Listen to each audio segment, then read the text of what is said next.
이야기 좀 해볼게요. 아까 여론조사도 봤지만 TK까지 무너졌어요. 근데 이제 기계가 물어보는 기계 음성이 주로 이제 목소리는 여성 음성이죠. 안녕하십니까. 여론조사 기관 뭡니다 했던 거. 이제 ARS 성대모사까지. 이제 여론조사에 이렇게 디테일을 조금 더 봐야 되는 게 사람이 기계가 와서 전화를 하면 웬만 끊어요 바쁘면. 여론조사가 아무리 짧게 해도 리얼 밑에가 제일 짧아요. 두 가지밖에 안 물어보거든. 윤석열 국정운영 평가 지지하는 정당 두 개밖에 안 물어보는데 다른 여론조사는 엄청 길어. 그러니까 어떤 경우는 막 질문이 10매까지 돼버리면 중간에 끊겨요. 그러면 여론조사가 성립이 안 돼. 근데 기계가 물어보면 이제 응답하는 사람은 어차피 상담원이 물어보든 기계가 물어보든 1000명이 필요해. 기계가 물어보면 많이 끊어요. 그러니까 응답률은 떨어져. 근데 전화 면접 상담원이 직접 물어보는 경우는 차마 못 끊는 경우가 되게 많아.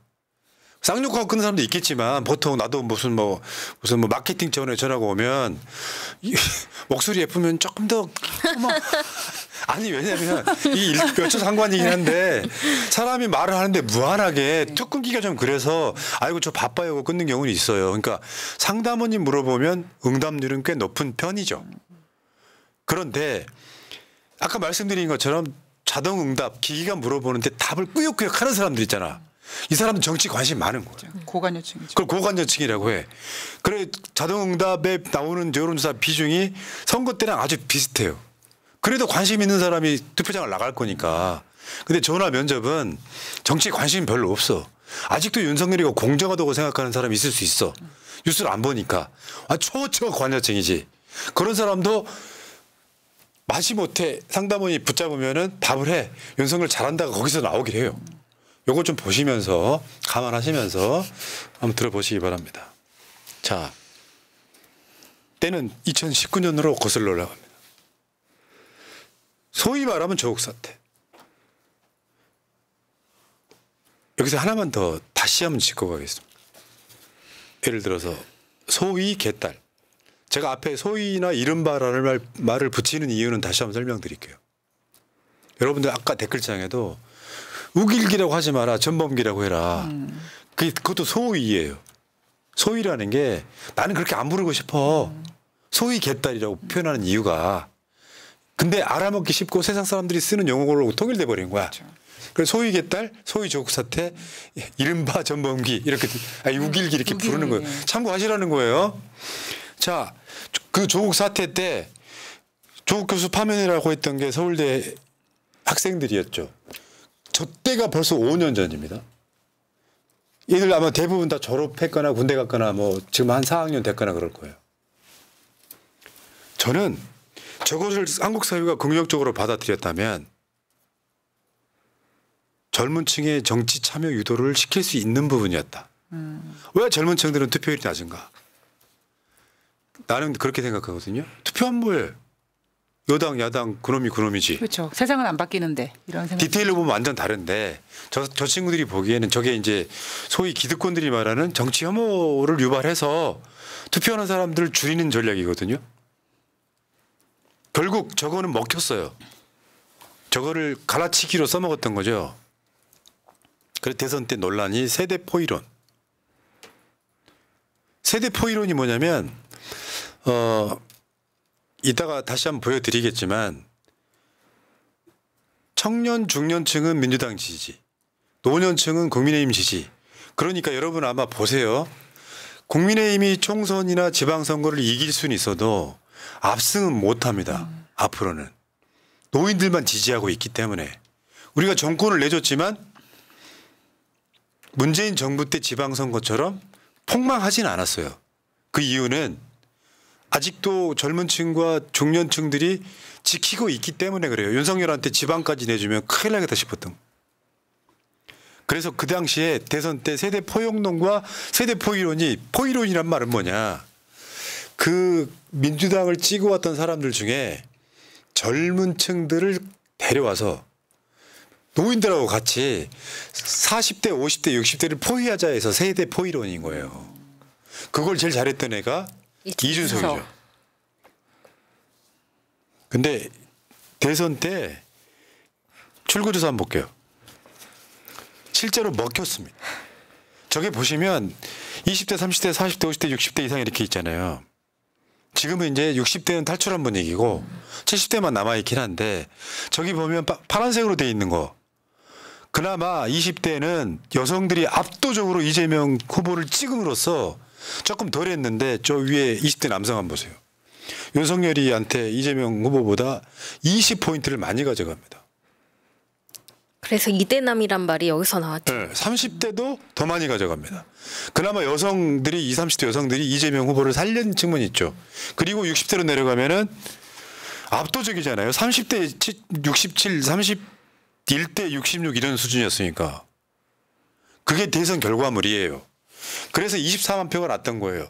저걸로 보면 이렇게도 보이네요. 20대 여성이 없었다 그러면 압도적으로 졌겠다. 반대로 20대 남성들이 조금만 덜 투표했더라도 우리가 이겼겠다 싶은 거지. 어쨌건 그래프로 보시면 맨 위와 맨 밑에서 포위를 한 거야. 결국은 작전 성공한 거죠. 그런데 그 후에 윤석열 찍었던 2030 남성들이 돌아섰다는 이야기가 엄청 많이 했을 거예요.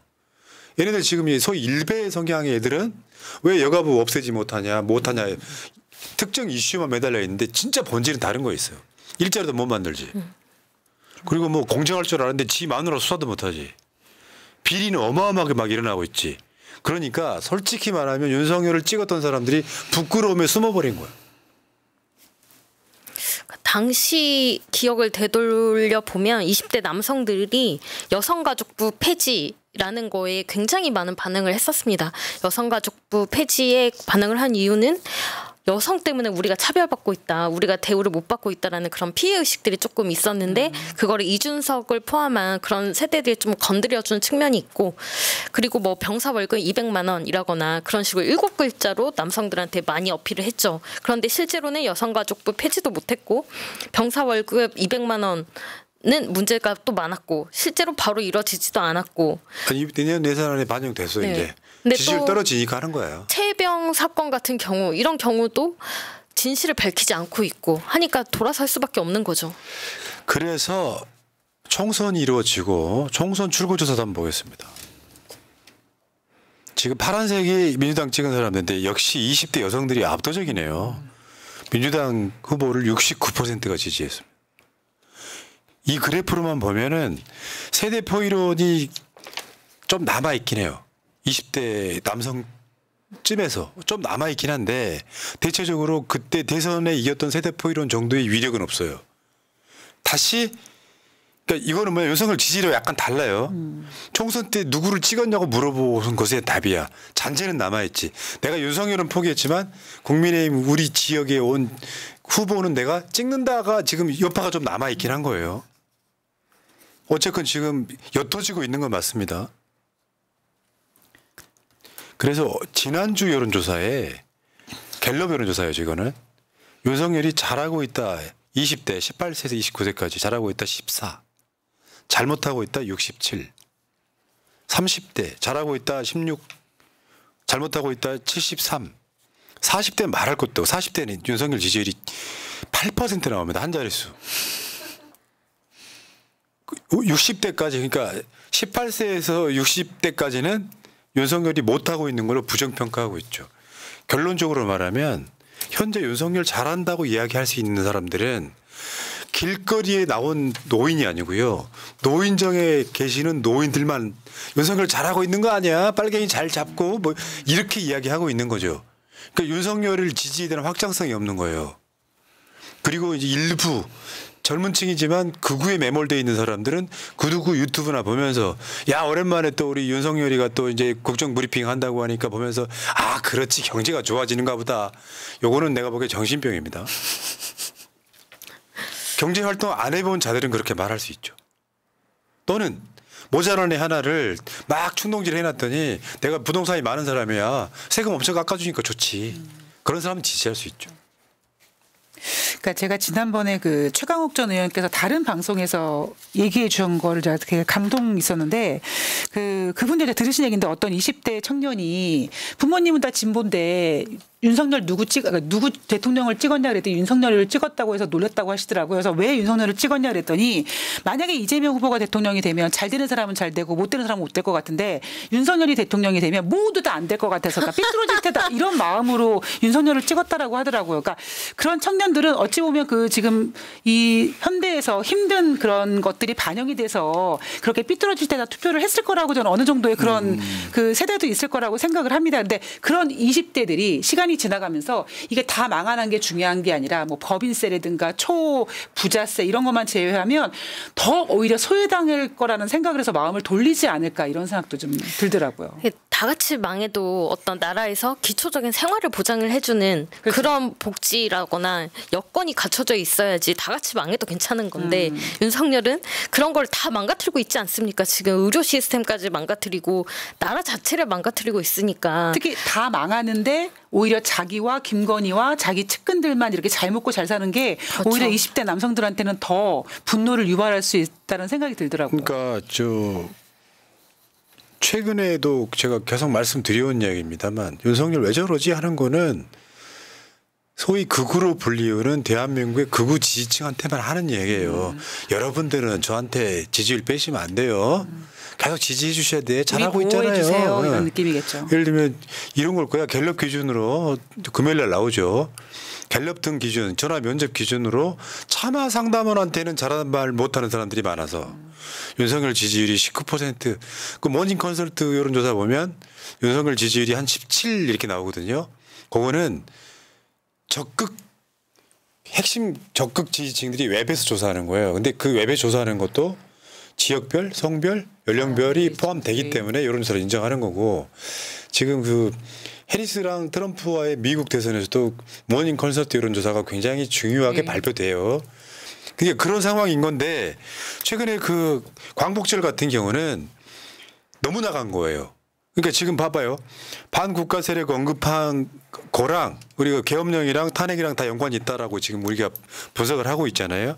그러니까 안보에 힘 주면서 지지층 결집한다는 건 그냥 70대 이상 6.25가 좀 그나마 찢어지게 가난한 그 이유 같은 걸 기억하는 사람들한테는 윤석열이 우리를 알아봐 주네 하지만 반국가 세력 하면은 그냥 젊은 정신병자 아니고서는 저게 무슨 말이야?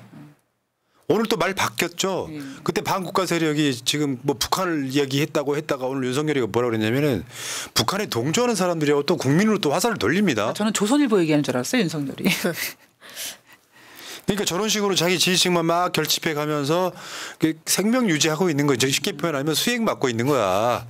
지금 병상에 쓰러져 가지고 혼수 상태인데 수액 맞고 있는 거예요. 생명 연장하고 있는 거라고. 나는 이런 정권 처음 본다니까요. 정부라고 하는 것은 그런 거 있잖아. 내가 정권을 잡으면 다 해먹을 거야. 내가 정권을 잡으면 했던 분이 있죠. 그게 아니라 기본적인 건 공적 마인드는 그런 거예요. 내가 정말 근본 없이 어느 날 갑자기 대통령이 당첨됐지만 인수위 만든 기간 한 이달, 두 달 정도 지나면서 그래도 내가 정말 대한민국 사회에 좋은 영향을 끼쳐서 그때 이상하게 당선은 됐지만 끝나고 보니까 그리고 윤석열이 보수 대통령 중엔 제일 낫네? 이런 소리를 들어야지 라고 하는 그런 각오가 있었다면 뭐 한 6개월이나 1년 정도는 시행착오 겪을 수 있죠. 잘 몰랐던 걸 바꿔야 되니까.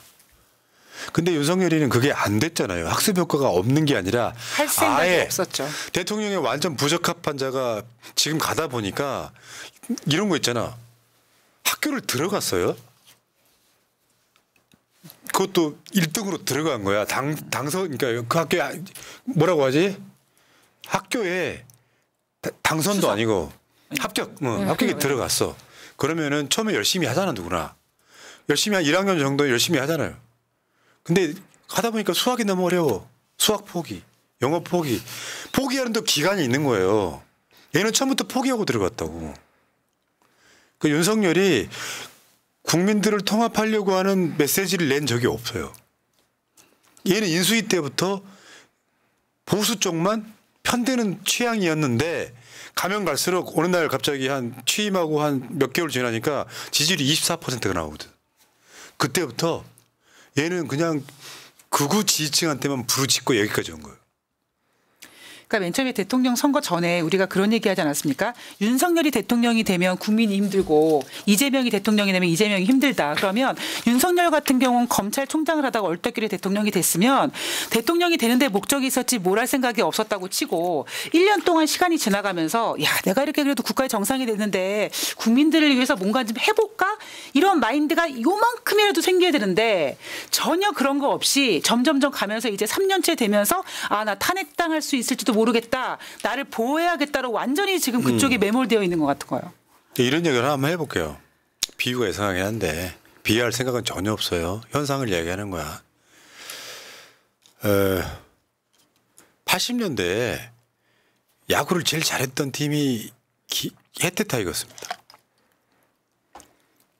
그래가지고 그게 이제 5.18에 대한 어떤 그 반항 심리로 모든 경기장에서 야구가 이루어지면 끝나갈 무렵에는 항상 목포의 눈물을 불렀던. 그 당시에 이런 게 있어요. 전두환에 반대하는 그때까지만 해도 대학생들이 살아 있었거든. 그 뭐 저 광주에서도 그렇고 서울에서 그렇고 학생들 막 시위 엄청 일어나고 막 잡혀가고 이랬단 말이에요. 그때 나왔던 얘기가 3S 정책. 스포츠, 섹스, 스크린. 영화. 최근에 느끼는 감정은 그런 게 있습니다. 그러니까 의도하건 안 할 건 이런 게 있어. 밤에 이제 저는 방송 끝나고 저녁 먹고 와서 또 책상에 앉아서 일을 해요. 근데 먼저 포털을 보고 기아 야구가 이기고 있나 지고 있나를 먼저 봐요. 지고 있으면 텔레비전을 안 킵니다. 이기고 있는 것만 눈으로 보는 게 아니라 이렇게 흘끼들끼 점수만 보는 쪽인데 요즘에는 야구 중계를 중계석을 많이 비춰주죠. 젊은 층이 너무 많으니까. 특히 옛날에 야구장에 보기 힘들었던 젊은 여성층이 굉장히 많아요. 속으로 이런 생각합니다. 이 이야기를 방송으로 몇 번 한 적이 있어요. 이 더운 날씨에 촛불 집회를 가면 몇천 명 모이기도 힘들 때가 있습니다. 야구 매일 매진되죠. 네. 그러면 최소 10,000명, 20,000명 이렇게 들어간단 말이에요. 그 젊은 층들이 거기서 노래 부르고 춤추고 노는 것이 잘못됐다는 이야기 하려고 하는 게 아니에요. 어쩌면 삶이 힘드니까 덧비처로서 그렇게 할 수 있어요. 내가 살아보면서 알고 있어요. 제일 힘들었을 때 유일하게 기다리는 건 6시 반 프로야구 중계였으니까. 그럼 어쩌면 능동적으로 사는 사람은 나는 이렇게 보거든요. 현실에 대한 불만 표출을 SNS라도 해야 돼요. 제가 텔레그램이나 각각 등등의 인터넷 커뮤니티 사이트 같은 데 올라오는 베스트글 실시간으로 보거든요. 정치 이야기 거의 안 합니다. 뭐 있잖아. 노키즈 존에 대한 성토? 무슨 뭐 배민 무슨 서비스에 대한 불만? 그런 자잘한 걸로는 세상 안 바뀐다고. 그러니까 역같이 만들어놓은 세상에 대한 덧비처로 야구장 가서 노래 부르고 잠깐 순간 잊을 수는 있어요. 근데 그런 걸로는 현실을 타파하지 못한다는 얘기 하고 싶은 거죠. 그러니까 우리 때 같으면 꼰대를 사서 할 말이 아니고 최소한 우리 같은 경우는 86 막내쯤 되잖아요. 불만 있으면 선배들 따라서 잘못됐다고 데모라도 하는 거예요. 근데 나 서울하고 전라도하고 충청도하고 데모 주제가 좀 달랐어. 우리 기억에. 야 너희 학교는 데모 주제가 뭐냐 했더니 학교 매점에 햄버거 값이 너무 비싸서. 그때 저 군사 독재랑 싸우고 있을 때예요. 근데 지금 젊은 사람들은 그걸 안 하잖아요. 근데 그 민희진 뭐 BTS 뭐 그 회사가 하이브였지. 예. 그 논란이 있을 때는 온라인이 완전 시끌벅적해지잖아요. 윤석열 폭정보다 그게 못합니까? 비판할 거리가 그것밖에 없는 거예요. 현실 도피야. 하이브를 때려도 민희진을 때려도 처벌하는 사람 없거든. 우리 같은 사람 무슨 용가리 통폐해가지고 얼굴 드러내놓고 매일 경찰 조사받고 사찰당하고 통화내역 조회당하고 예금 조회당하고 살겠습니까? 물론 역사에는 핵심 능동적인 사람들이 주도를 하고 언젠가 많은 사람들이 따라오겠지만 요 지지율 보면서요. 내가 지지하지 않고 욕하는 대상이라면 정말 못한다고 생각하면 우리가 불법하는 거예요? 탄핵하는 것도 합법입니다. 어떨 때 보면 짠하더라니까. 야 이렇게 힘들어가지고 나는 그런 프로그램 만드는 준비나 편집을 하고 있는데 내 고향에서는요 광주 챔피언스 필드에서는 정말로 많은 젊은이들이 야구 응원하고 있어서 화가 나는 게 아니라 짠하더라고요. 그 친구들이 퇴근하자마자 또는 뭐 직업이 있든 없건 야구장 나와서 내가 올인하고 기뻐할 게 이것밖에 없을까? 내가 좀 잘못하고 있나 보다. 나 방송하는 내가. 그건 기쁨의 표시가 아니에요. 여가라고 하는 건 덧비쳐라고 보는 게 맞지. 여러분들이요 그런 친구들을 욕하시면 안 돼요. 그럼요. 젊은 층이 욕하는 게 잘못된 거라고. 사회에 대한 뭔가 채워지지 않는 거를 승리 같은 걸로 채우는 거예요. 스포츠가 대리만족하는 거죠. 스포츠가 뭐냐면 현대판 전쟁입니다. 옛날에는 칼로 죽이고 싸웠단 말이야. 스포츠가 생겨나면서 서로 죽이지 않고도 서로 힘을 겨뤄볼 수 있는 게 스포츠라는 용어로 나온 거예요. 현실이 불만족스러우니까 거기서 기쁨을 얻는 것이죠. 내가 직장을 얻지를 못했어도 정부에서 기본사회를 막 만들어 주려고 해. 그러면 기본사회니까 나한테 한 달에 뭐 한 100만 원 나오니까 직장 안 구하는 사람이 있겠어요? 그런 사람은 없다고. 그렇죠. 진짜 특이한 케이스를 제외하고 나면 내가 좀만 열심히 살면 사람답게 살 수 있어라고 하는 희망을 줘야지. 그게 이재명 대표 등이 바라는 세상 아닙니까? 그러니까 혀를 끌끌 차면 안 된다고요. 스포츠 열공하는 젊은이들한테. 연예인들 뒷담화하고 나는 그렇게 봐요. 그러니까 그들도 생각이 없는 건 아니죠. 단지 희망이 보이지 않을 뿐이죠. 제가 지금 뭐를 검색하다가 봤더니 취업 포기 심각. 그냥 노는 20대 34만 6천 명 사상 최대라는 기사가 있더라고요. 이 기사가 언제 건지 봤더니 2012년 그러니까 이명박 대통령 때였습니다. 그러니까 지금 젊은이들이 아까 그 3S 말씀하셨던 것처럼 우리가 원하는 건 이재명 대통령이 권한을 가지고 정말 모든 국민들이 행복할 수 있는 그 누구도 소외되지 않는 국민들 미래가 있는 그런 대한민국을 원하기 때문에 우리 이재명을 지지하는 거 아니겠습니까? 그러면 지금 젊은이들은 아까 제가 나 삐뚤어질 테다. 그래서 윤석열이 대통령이 되면 다 나빠질 거라고 해서 그런 그런 투표를 했던 게 저는 좀 되게 바보 같은 투표라고 생각을 하지만 그 젊은이의 마음을 어느 정도 공감을 하겠더라고요. 그래서 아까 우리가 금투세 얘기한 것도 뭐 당규수명 맞죠. 그런 게 아니라 정말 젊은이들에게 당장은 힘들겠지만 꿈과 희망을 줄 수 있는 그런 우리 세대가 그렇게 만들어줘야 되는 게 아닌가 싶습니다. 그러니까 본질과는 다르게 논란이 되면은 결국 갈라치기 이용되고 그렇죠. 그러지 말자는 게 예. 이재명 대표의 생각인 것 같고. 원칙을 지키는 난 진성준도 멋있다고 생각해요. 그럼요. 그 부분은 네. 그러니까 이런 것들을 알아야 뭔가 접근을 할 때 저것 봐라 대표한테 반항한 애가 아니라 그래서 이 진성준을 자리를 위임시켰잖아요. 그러니까 그게 스스로. 진정한 민주주의라고 생각을 하고요. 뭐 이소영 의원이 이렇게 뭐 같이 토론하자 이렇게 나왔을 때 언론은 민주당 국회의원들끼리 싸운다 뭐 이렇게 하겠지만 오히려 젊은이들은 금투세에 대해서 이렇게 진지하게 논하네 그러면 어떤 그 영상을 보면서 더 좋은 의견이나 아이디어 같은 거를 더 제공할 수 있고 훨씬 더 좋은 방향으로 좀 가는 거라고 생각합니다. 근데 결국에는요. 막 남들 욕할 필요가 없어. 좀 더 정확하게 말씀드리면 전 국민의 80% 이상은 기회주의자예요. 그럼요. 나쁜 의미가 아니라 뭐 소위 말하면 시위나 데모는 뭐 하는 사람만 한다? 맞는 말이에요. 그 사람들이 핵심 지지층이기 때문에 그런 거예요. 그러다가 대세가 이쪽으로 딱 기울잖아요. 그러면 조용히 있던 사람들이 야 박근혜 나쁜 년 이렇게 하는 거예요. 그게 역사야. 그러다가 그 사람들이 전부 왕창왕창 몰려가지고 뭔가가 이루어지고 나면 다 일상으로 돌아가. 정치 관심 없어. 아직도 윤석열은 공정하다고 생각하는 사람이 있어. 뉴스를 안 봤으니까. 윤석열 잘하는 것 같은데 이상하게 한번 노출된 뉴스 헤드라인이 잘하는 뉘앙스였을 수도 있는 거예요.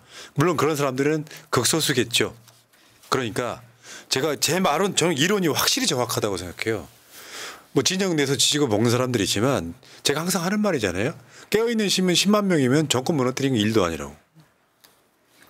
10만 명 정도 있으면 이 사람들이 100만 명, 200만 명의 여론을 좌지우지해요. 내가 들은 말 전달도 하기도 하고 그 100만 명이 또 좌지우지하면 점점 옅어져 가지고 1000만 명 정도가 있으면요.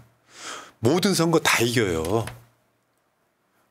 생각 한번 해보세요. 전체 인구 중에 투표권 가진 사람이 몇 퍼센트, 투표율 몇 퍼센트 하면은 1000만 명 조금 넘어가면 모든 선거 다 이겨요. 걱정 안 하셔도 됩니다. 그러니까 오늘 뭐 저 헌법재판소 하는 짓, 대법원 하는 짓 보면 야 우리가 못 이기겠는데 하지만 전혀 그렇지 않다. 대법관이나 헌법재판관도 사실은 다 기회주의자입니다. 자기 살려고 하는 거지. 윤석열 언제 지켜요? 힘들어 죽겠는데. 진짜 군중들 불나면 있잖아요. 아니 화가 나면 헌법재판소 담장 넘어갈 수도 있어요. 대법원 담장 넘어갈 수도 있는 거예요. 그게 민중의 혁명인 것이죠. 그러니까 세상은 하루아침에 변하는 게 아니라 두 걸음 나가고 한 걸음 뒷걸음질하고 그러면서 그러니까 길을 만들어 나가는 거라고 어느 분이 말씀하시더라고요. 역사는 5.18 때 광주 MBC를 불태웠던 사람들한테 저쪽에서는 폭도라고 이야기했지만 그 민중혁명이라고 이야기하는 거잖아요. 굉장한 사건이거든. 자기 나라 군대가 자기 나라 국민들한테 총으로 쏴버리고 칼로 찔러버리면 보통은 굴복하거든요. 총을 들고 대항했던 사건은요. 대한민국 역사에 그렇게 흔한 사건은 아닙니다. 자, 그렇다 치고 자 오늘 방송 여기까지 하시고요. 자 오늘 방송 여기까지. 둘이 고생하셨고 두 분 고생하셨고요. 새날은 내일 또 금요일 방송에 다시 오겠습니다. 여러분 물러갈게요. 고맙습니다. 고맙습니다. 감사합니다.